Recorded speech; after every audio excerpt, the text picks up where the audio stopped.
With that, let's call, that didn't ding very loud. We'll call the meeting to order. And if I could have, Karen will pull up our flag, and we'll have everyone stand and say the pledge here in just a moment. I guess I should say welcome to our meeting, January 17th, 2022. All right, if you'd all stand for the pledge, please. I pledge allegiance to the flag of the United States of America and to the republic for which it stands, one nation under God, indivisible, with liberty and justice for all. And we're unaware of anybody that need our further thoughts, prayers, a shout out. If somebody has one, you could unmute it, please. I'll wait just a moment. I'd like to share, Peggy and I will be going home to Mississippi on this coming Saturday. We'll leave this week, but on Saturday they will bury her father. They had a sudden death last Wednesday. Thank you, Jeff, for sharing that. We'll definitely keep him in mind. All Thank right, you. Oh, absolutely. Let's take a couple of moments here to bring Jeff before and any others of loved ones and friends. And you know what? This COVID thing going on, let's keep that in mind as well.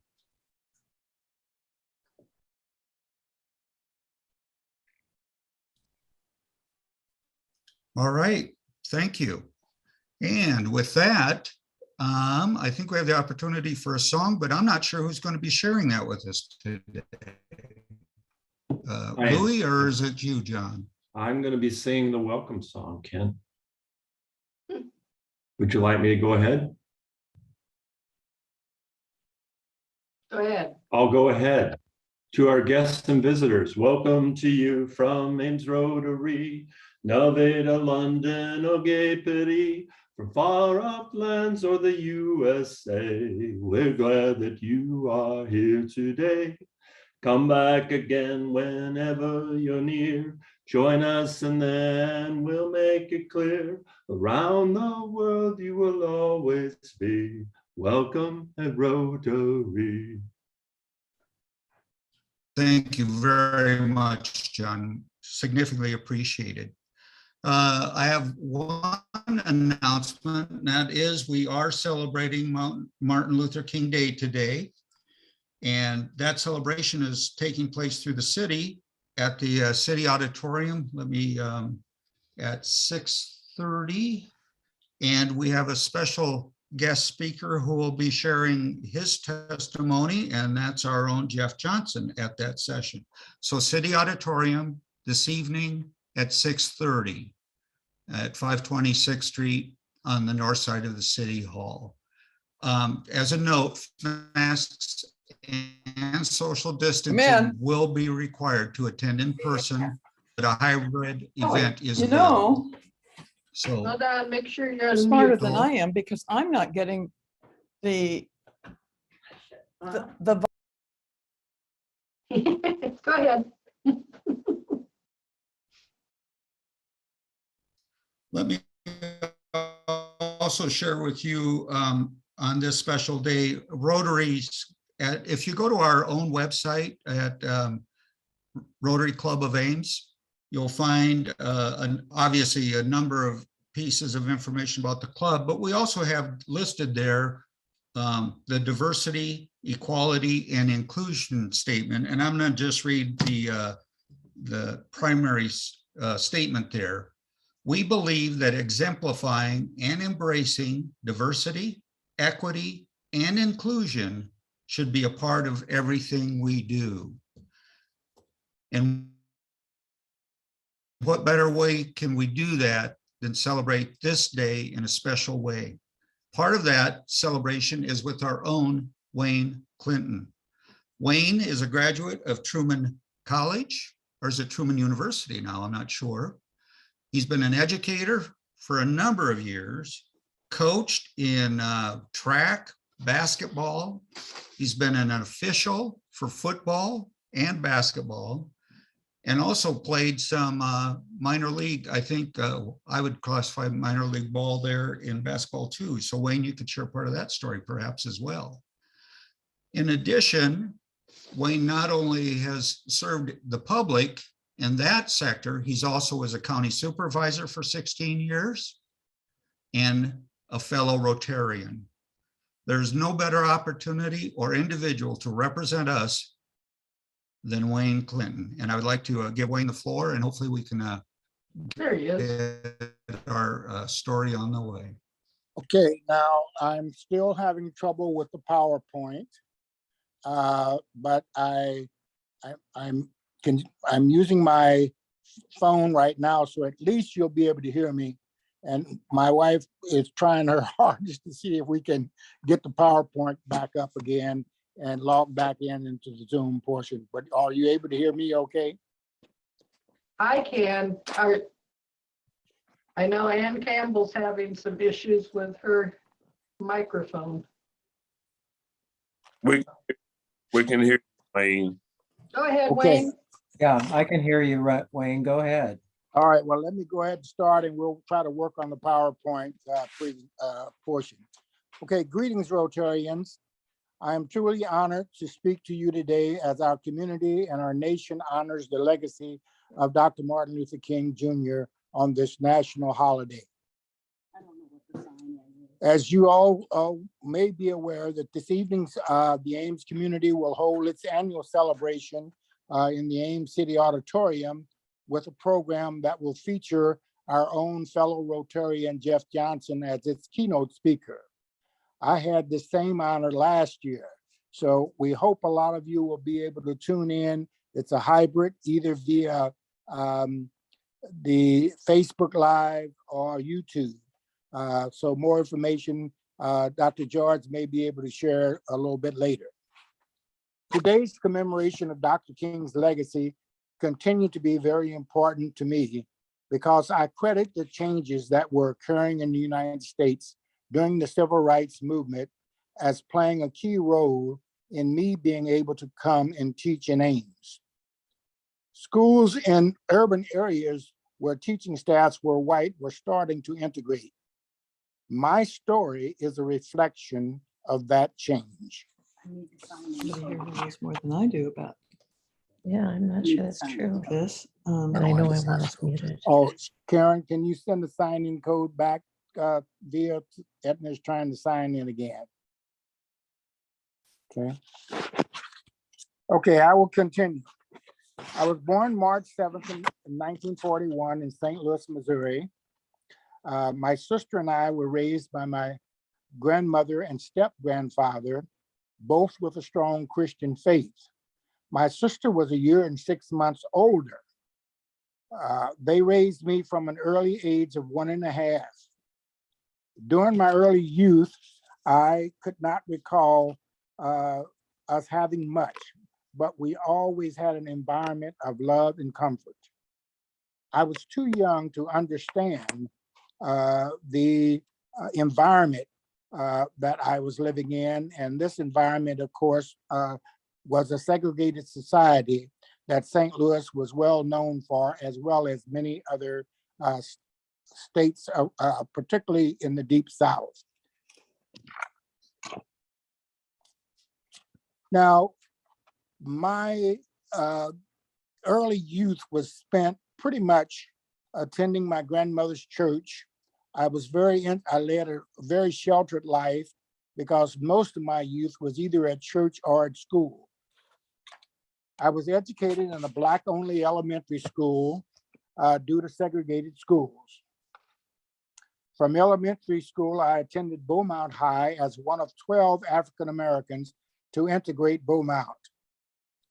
I was able to go there because of the 1954 Supreme Court decision, Brown versus Board of Education of Topeka. As you may be aware, that this was the decision that ruled that state laws establishing racial segregation in public schools are unconstitutional. Now, it's important to note that my grandfather's job made it possible for me to move from a predominantly all Black neighborhood into a white-dominated neighborhood. Our new home made it possible for me to attend Beaumont. We were the only Black family living in this neighborhood. In less than a year, several whites put their homes up for sale. Soon, with white flight, more homes became available and other Black families bought homes on surrounding streets. In 1956, we moved to a new home at 4006 Natural Bridge, which was just across the street from Fairground Park and 1 block from my high school.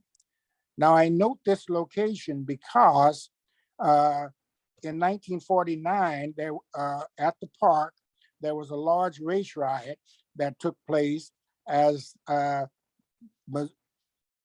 was a decision that was made that actually allowed for the integration of the pools at that time. But on June 21st, 1949, about 30 to 40 Blacks came there to swim, but soon white youth gathered, surrounded the fence, and there was threatening activity going on. So as the crowd grew, police was called to escort the youth out of the swimming pool. Violence did break out. There were disturbances and so forth. At the end of the day, the mayor decided that the best decision was to resegregate the pools again. So it wasn't until 1950 that the federal courts integrated the pools. Now, since this was right across the street from my high school and up the street from me, I was able to swim there frequently. But after several years, the pool was closed for some reason. Now, I think in my mind, it largely maybe contributed to the fact that white flight, that there weren't as many white youth coming to the pools at that particular time because of the neighborhoods had changed drastically. Earlier, I mentioned my grandfather was in the Teamsters Union and eventually became a representative of the local. My grandfather was the only African-American that was in the union headquarters when the Teamsters and the AFL-CIO merged. In 1963, my grandfather attended the March on Washington, and my sister also joined him in that venture. I happened to be at college at that time. And of course, as you know, it was supposed to be a nonviolent protest, but I didn't believe that I had the wherewithal to resist if I was being brutalized or attacked in any way. So it was best for me to just stay home, or in school, as you may call it. At this time, a few years later in 1965, my grandfather, because of his union affiliation, also went to Selma, Alabama, attended the march from Montgomery to Selma. And you may recall that history will recall that the very first march ended up being called Bloody Sunday. And that was because of the violent attack that the protesters received from state troopers, which became a turning point in the civil rights movement. I mentioned John Lewis, at that time, a 25-year-old activist who led this march, over 600 people across the Edmonds-Pettit Bridge. And this was to gain voting rights. And it's important to keep that name in mind now, because later I will probably mention the events that are happening right now regarding voting rights and why John Lewis' name is so relevant. Now, one of the things that's important is that my grandfather never really talked about any discrimination that he may have faced in the workplace. I believe that his example of navigating the segregated society that he faced may have passed on to me, and I just watched him, how he went about engaging people in his everyday life, and for some reason, it may have helped me. Hey, you're hearing my voice, honey. Excuse me, Edna. Excuse me.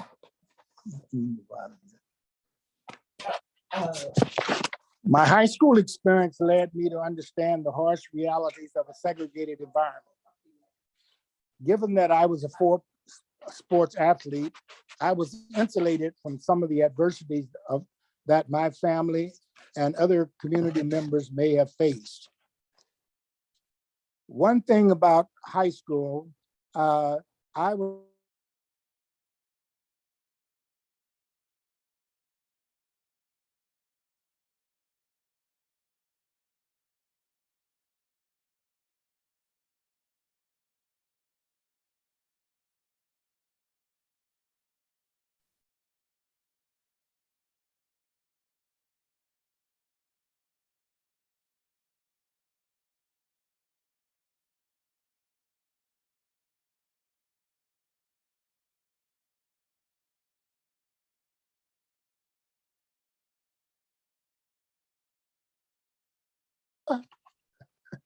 okay. So as I said, my basketball coach, Tom Stanton, and track coach were the exception. They showed a general interest in me, always giving me encouragement. And they told me that I had the ability to compete on the college level. In January of 1960, after graduating from Beaumont, I received a full ride scholarship to St. Louis University. Okay, these 2 years. I went to St. Louis University. Okay, I think my wife may have it up, so I'm going to try to switch back to the PowerPoint a little bit as we go. Give Okay. you a minute. Give me- Right down here, Yep, hit share. hit share. Hit share. And then you go in to your PowerPoint. Islander bringing that. Well, we're still trying. And Where's the PowerPoint? Well, while Edna's doing this, let's move down here a minute. It's over on the desktop, honey. You know what? I'm going to just go ahead and continue in the way I'm at and not worry about the beautiful pictures and slides that I had up because it's very frustrating. As I mentioned, in 1960, I went to St. Louis University on a full ride scholarship because of my basketball and track abilities. Not feeling academically prepared, I did decide to go to St. Louis U simply because it was in my hometown and I would be the only member of my family to go to college. Now, my poor study habits did catch up with me. I rarely attended classes, and I had a disagreement with the freshman coach, which led me to drop out of school before completing my freshman year. I even contemplated going to the Army. Looking back, I could only imagine what my life may have been if I had joined the military. My sister was able to get me a job at Washington University, and I was able to afford my own apartment and regain a relationship with my mother that also resulted in her living with me. Reality struck when, after paying the essential expenses and having just under $20 left from my paycheck, I realized what a big mistake it was for me leaving school. And it was time for some real change. Now, while attending a high school basketball game, my former track coach saw me and asked if I had interest in getting back into college. My answer obviously was yes. He introduced me to the assistant coach from Northeast Missouri State College, which is now Truman State, who was there on a recruiting trip. And so the next day, I, along with two other football recruits, went to visit the school. I was given the opportunity to play some basketball and scrimmage against the varsity players. I must have impressed the coaches because they both got together, the track coach and basketball coach, to offer me a full ride scholarship, pending making a 2.0 grade point average. Now, they wanted to be sure they could depend on me. Coach Gardner, my track coach, told me to always sit in front of the room, ask questions, not skip class, and told me he would be checking with my professors and he expected a good report. Now, by now, I was determined this time to be a very serious student, and I buckled down and I made the necessary grades. Racism and injustice were frequent. Is Truman State not in It this? was a way of living. Flor, can you Not take what? that in another room? Yeah. To put this in perspective, on May 19th, 1961, the St. Louis Board of Aldermen voted 20-4 to ban discrimination, racial discrimination at restaurant, diners, taverns, theaters, and other places of accommodations. Now, it's interesting to note in St. Louis that just 7 years earlier, in 1954, the aldermen voted 17-10 to protect the notion that business owners could refuse service for the reason of race or creed. Now, history shows that peaceful protests eventually wore down the resistance. Now, the civil rights movement was slowly changing America, and African Americans were seeking improvement in race relations as laws were passed to protect every American's constitutional rights. Now, there was still a lot of resistance in Missouri, as you'll hear a little bit later, and much stronger resistance in most southern states. So starting in 1962-64, while at Truman State, where back then it was Northeast Missouri State College, as an athlete while competing and traveling to other colleges in our conference, I was now exposed to segregated treatment from businesses and fans attending our games. The use of the N-word and other degrading comments were commonplace. Their hostile actions towards our African-American players only made me more competitive. And I had some of my best scoring games before fans that taunted us. Due to some cities still practicing segregated eating facilities, our coaches would always arrange for our team to eat on the bus rather than being denied the ability to eat while with our white teammates. But on a trip in 1964, from a meet in Kansas, we stopped at a restaurant in Kansas City, Missouri.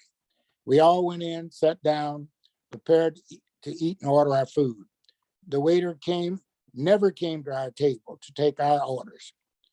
Soon, some of my track mates who were white were already eating their food when our coach noticed we had no food. He asked the waiter about this and was told that they had orders not to serve Blacks in their restaurant. Naturally, Coach Gardner was angry, and he had all of us immediately to get up and leave.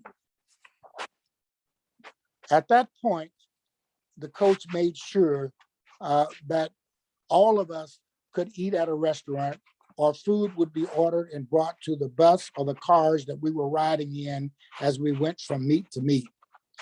It was not long after that that all food establishments would end the practice of segregation and serve everyone with the passage of the Civil Rights Act of '64.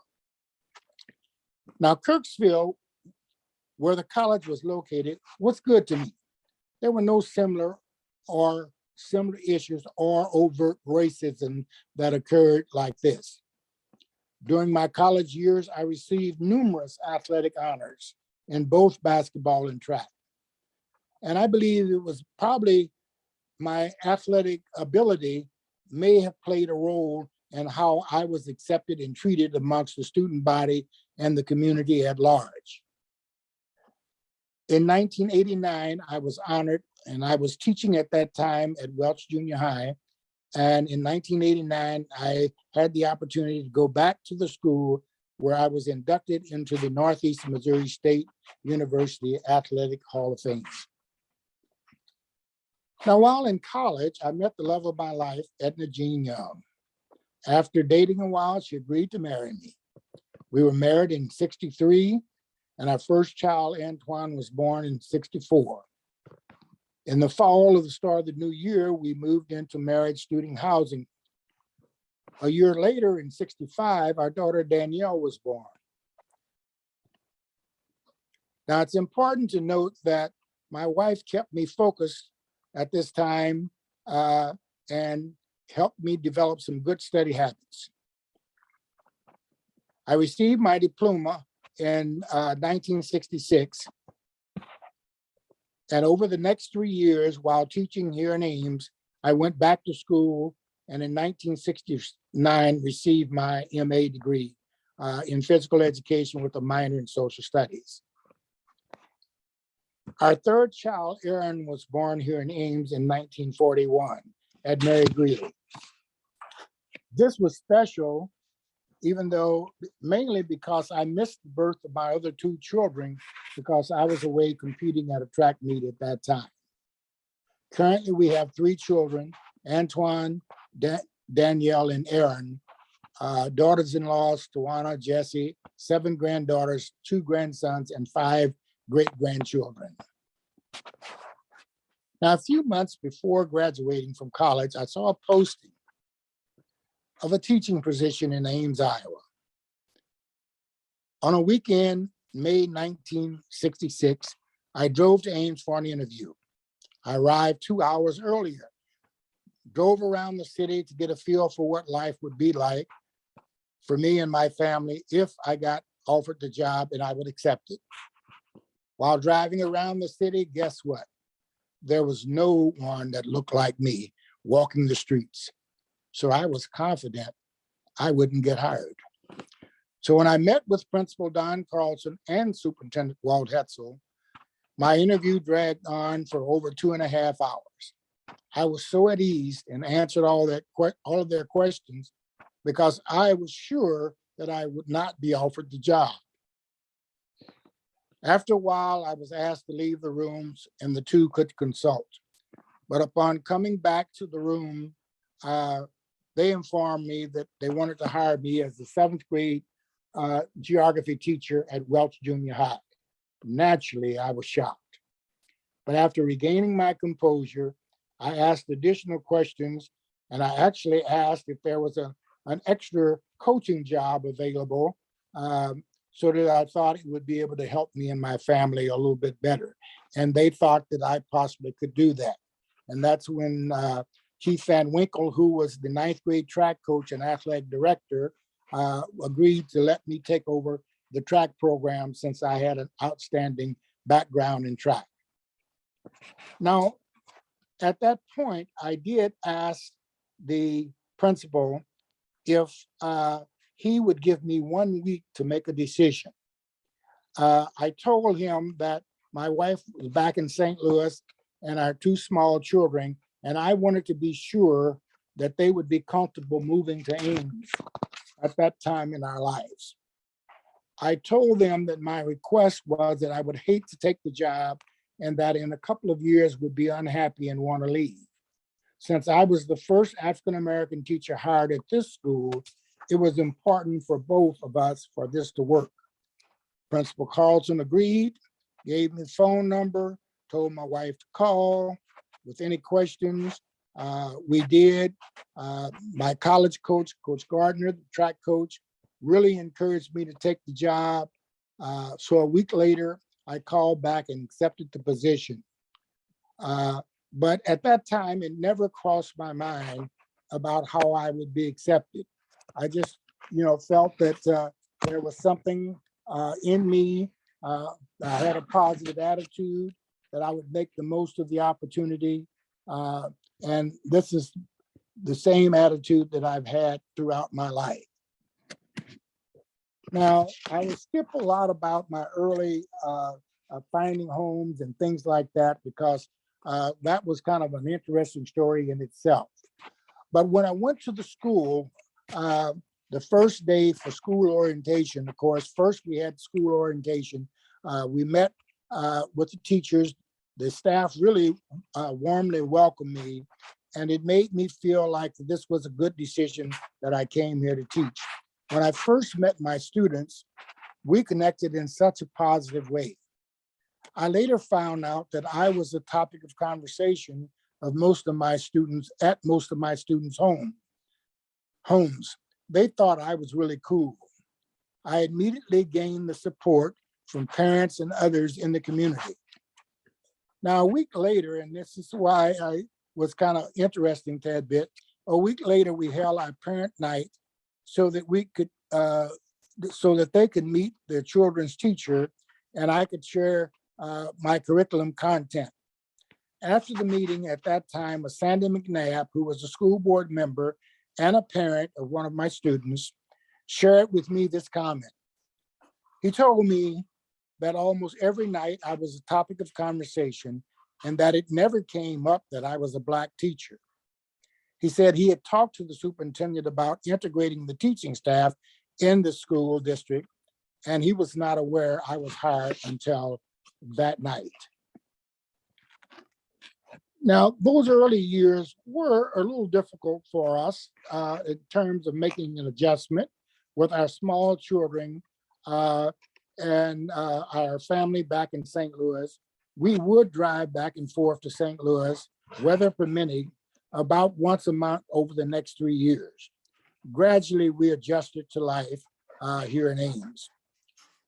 Now, it was my teaching, officiating, coaching, that gave me probably a different exposure to Ames and the surrounding community. I won't go into much of that. It's already been mentioned. I was a successful high school football and basketball official, worked with some outstanding people, and we worked several state tournaments. And I gained, and we gained quite a reputation of being outstanding in both football and basketball. But in the 1970s, Bernie Steiger, the executive director of the Iowa High School Athletic, recommended me to the Big Eight in the Missouri Valley Men's Basketball Conference. Some would say I broke the color barrier by being the first African-American official in both conferences.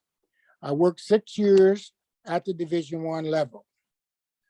Now, Principal Carlson would allow me to leave school early on midweek games, but I would have to drive in order to get back to teach the next day. Because at that time, as Karen may have alluded to, that I was coaching 8th grade girls basketball, and our practice was at 6:30 in the morning. And I wanted to make sure that I was back with this team, because this was probably one of my first most unsuccessful undefeated teams.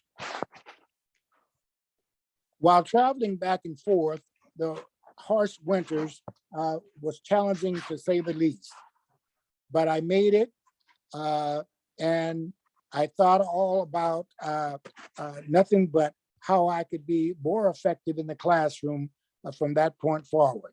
But there was an event that perhaps changed all of this for me. With all that was happening in the civil rights movement and all the passage of laws that were eliminating segregated practice on many fronts, modern civil rights movement is said to have started in 1955 with Rosa Parks' refusal to give up her seat, but it ended on April 4th, 1968 with the assassination of Dr. King in Memphis, James Earl Ray. I was in my second year of teaching on that tragic date, and this is when my life took on a new purpose and a new meaning. After that day, I had the following thoughts. I wondered if there was any way that I could be an instrument to enhance Dr. King's dream. How was this going to affect my children? What was the future going to look like for them?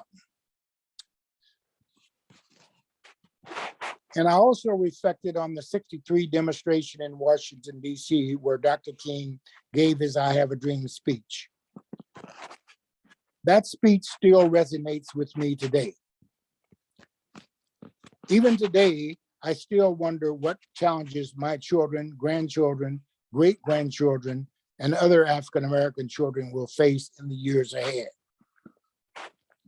Because of Dr. King's death, I knew that I had to do all that I could to educate my students about his legacy and the impact that he had on America at that point.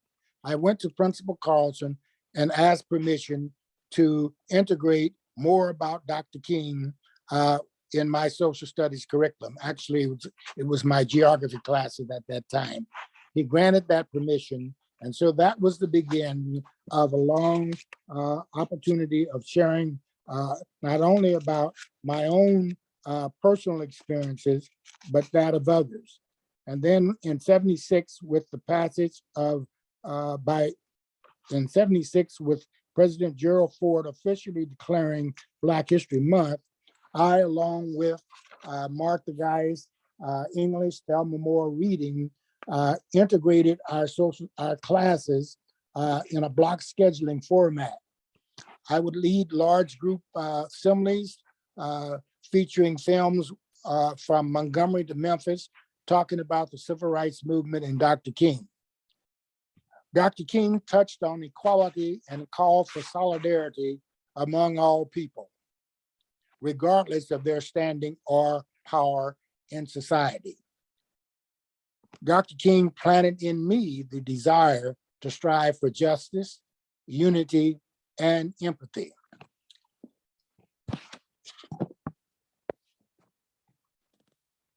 Now today, as we reflect on his legacy, the civil rights movement and so forth, I must at least mention that if I was in the classroom today and we would be talking about current events, because this was something that we did quite frequently, I would wonder what I would say to my students about the current events of January 6, 2021, where we had a large group of protesters believing the election was full of fraud that launched an attack on the Capitol.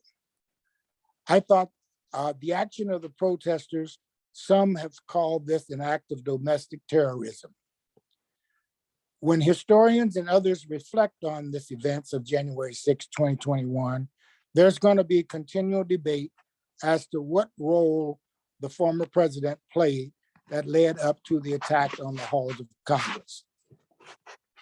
My question to anyone hearing my reflections is, where were you and what were your feelings regarding this horrific challenge to the rule of law and the orderly transfer of power from one president to another? Again, for me as an African-American, I can only reflect on past practices of nonviolent protest led by Dr. King and others, and our struggle and strive to gain our voting rights and equal treatment in all aspects of life. Now, some of you will recall tonight at the Ames program, the students we had an essay contest, and student was asked to reflect on Dr. King's letter from the Birmingham jail. And in that message, Dr. King came up with this slogan, "Why we can't wait."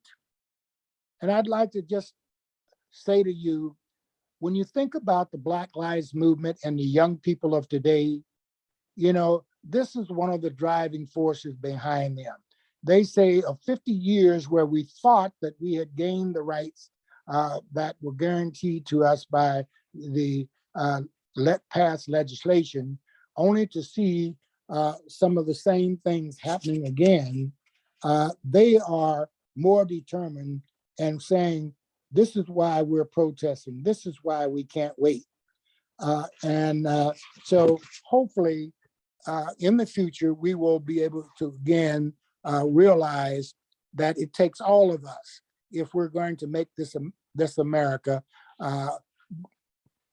available and accessible to all on an equal basis. Dr. King reminded us that in the area of justice and equality, he said, injustice anywhere is a threat to justice everywhere.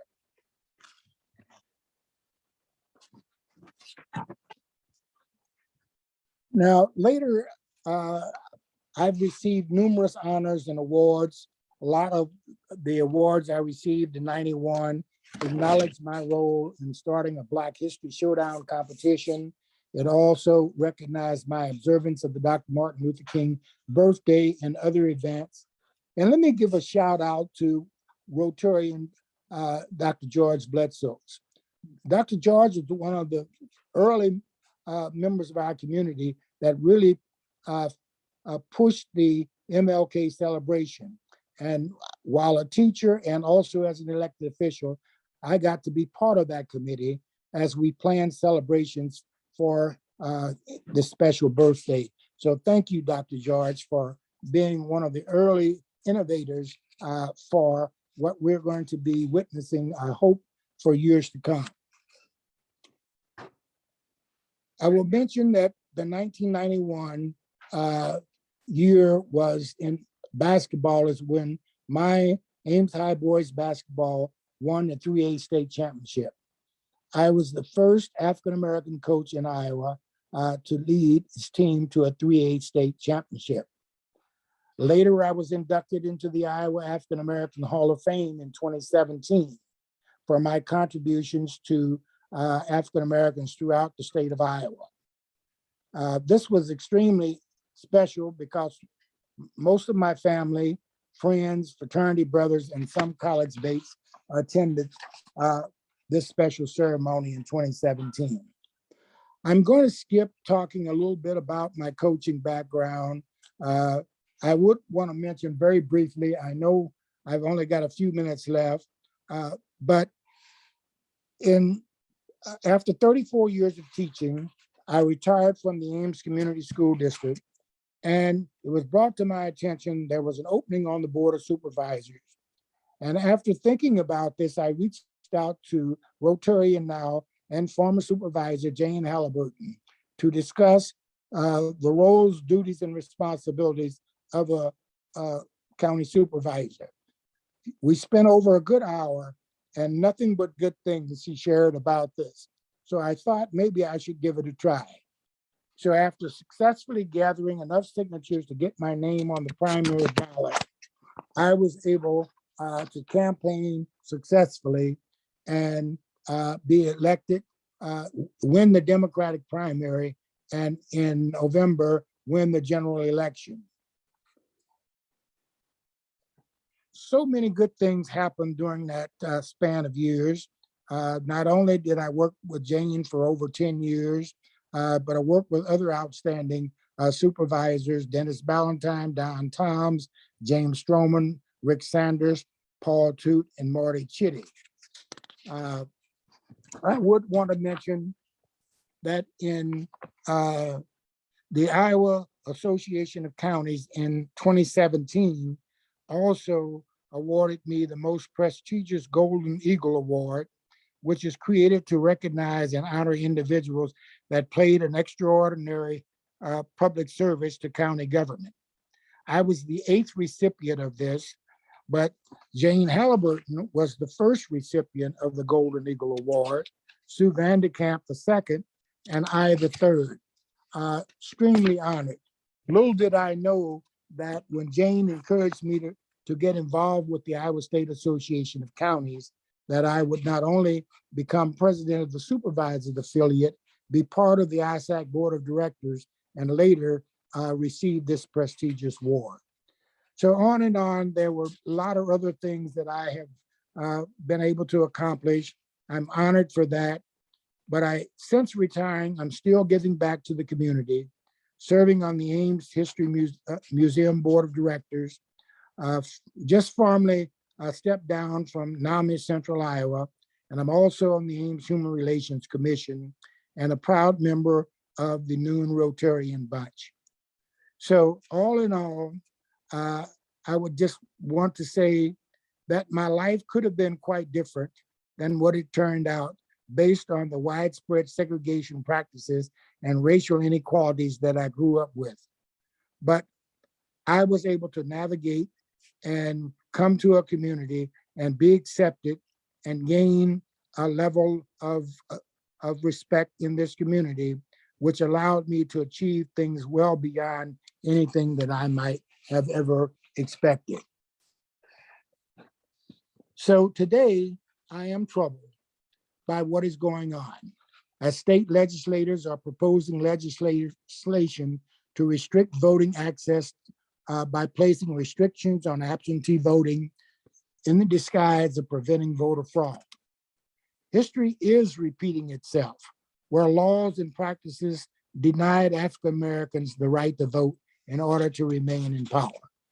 So the future is unknown, but I am grateful for past opportunities and experiences during my time in this community. I'm going to end at that point to allow for some questions. I apologize that my PowerPoint slides were not available. I did have some interesting slides. I want to thank Deb Ralph for helping me try to get my slides together. But unfortunately, it wasn't in the cards for you to see those beautiful things. So at this time, I would just like to open the floor for any questions. If that is appropriate, Karen, I will be willing to take a few questions.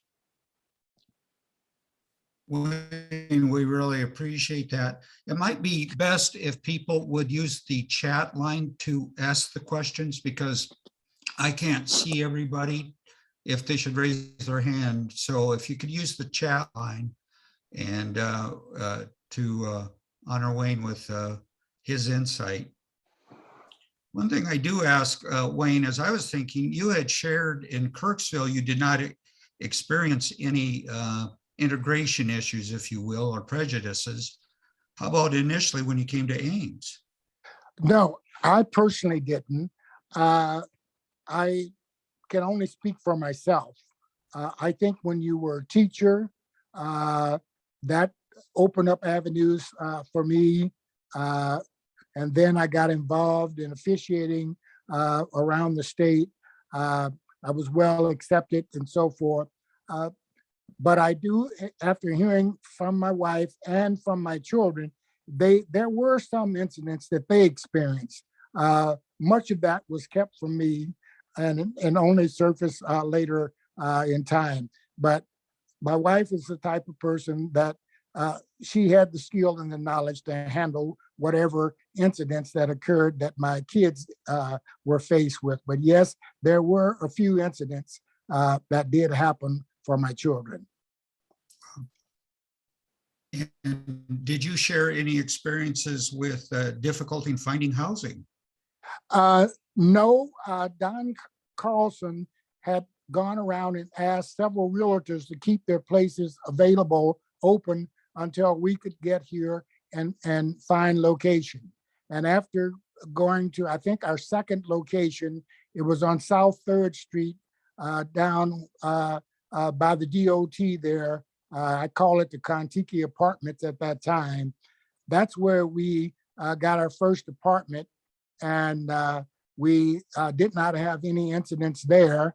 And we were there about 2 or 3 years, then moved to 16th Street before buying our home years later at 1610 Carroll. And we've been in this same house throughout. So throughout all of my housing experience, no. I will tell you one tidbit.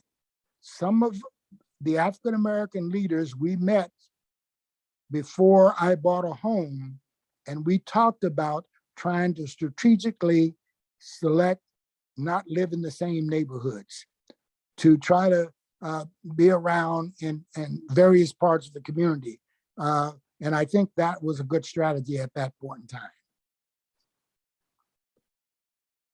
Ken, I would like to. Lost a little bit of that. Go ahead, George, please. Yeah, I'd like to let the club know that the MLK celebration tonight, our Rotary Club is one of the main sponsors. And the young man who won the essay, the $100 gift card that he will get is from our club. He will be giving his speech tonight along with Jeff Johnson. So be sure to tune in. I'm sure very few of you will come to City Hall, so I'd just like to tell you where to go to live stream it. You can go to our Facebook page. It's Ames/Story County MLK Celebration. And we're also going to be live on YouTube, youtube.com youtube.com/user/Ames channel 12. So it'll be on the channel 12 portion of YouTube. So those are good ways to tune in. 6:30 tonight. I'd like to thank Wayne for the nice comments you had about my history with the MLK celebration. Wayne also serves on the committee, so you Rotary is well represented. My question I'd like to ask Wayne, one of our strategic plans for the Rotary Club of Ames is to promote diversity and to welcome diverse populations, minority groups into our club. What would be your suggestions on how to get more African Americans on our club as members? Well, again, that's a tough question. There are a lot of individuals in our community that I think would be worthy of being a part of the Rotarians. I think those of us, whether we're at the university, at the city, in our churches, we know who some of those individuals are. And it's just a point of us reaching out and saying, can I invite you to come to Rotary and learn a little bit about us? And after maybe being there 1 or 2 times, we could ask them if they are interested. And then if they are, then tell them about the process and how their name would be put before the membership to be voted in. And I'm sure that if a Rotarian actually was going to be the sponsor of the person, they would probably be willing to do so. I think one of the challenges, though, is being able to have the time to come to the meetings and the fellowship with the other Rotarians. We've had a few in the past that I think came on early on, but did not attend very much. And I would have to say that even myself, because of COVID, I have not been as diligent as I used to be. So I will plan to change that soon and be back in a regular fellowship with all of the Rotarians. But that would be my suggestion. We reach out, contact people, invite them to come, and I think they can see from themselves why it would be a good fit. Thank you for the question. That's greatly appreciated. I just want to share a couple. Oh, Jack, go. Yeah, I just wanted to add to Wayne's comment. I think our new membership structure supports diversity because now businesses can invite members of their companies in a broader membership scope. And so I think it's important for companies to look around, and if you have diverse individuals who are on your staff, and especially within your leadership, and if you don't have diverse members in your staff or on your staff and in your leadership, that also should become an opportunity to ask that question, because it does start with that business and then the community. So there has to be people available and feel that their company sees value in Rotary. And I would say sees value in community engagement. I think that helps to keep people in this community as well, because the more people they're engaged with, the more likely they are to remain here. Excellent. Excellent. Let me just read some of the comments that we received. Let's see, somebody, a fellow graduate, says, go Bulldogs. So crazy crewman state, I just don't know. Yeah, wow. And another one, you are always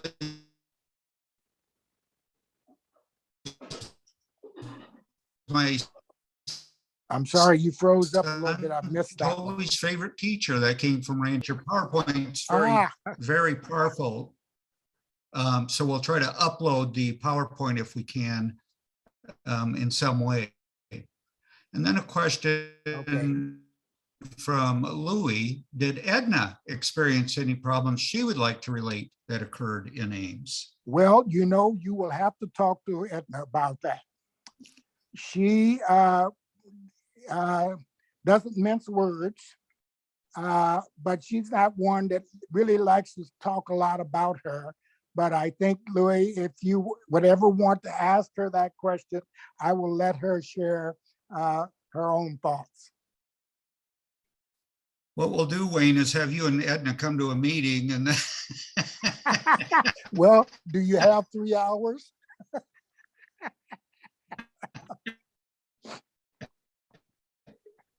Karen can probably tell you that I like to talk. yeah. Well, with that, are any other comments? We're approaching the end of the hour. Wayne, just an incredible presentation. I really appreciate your time. I appreciate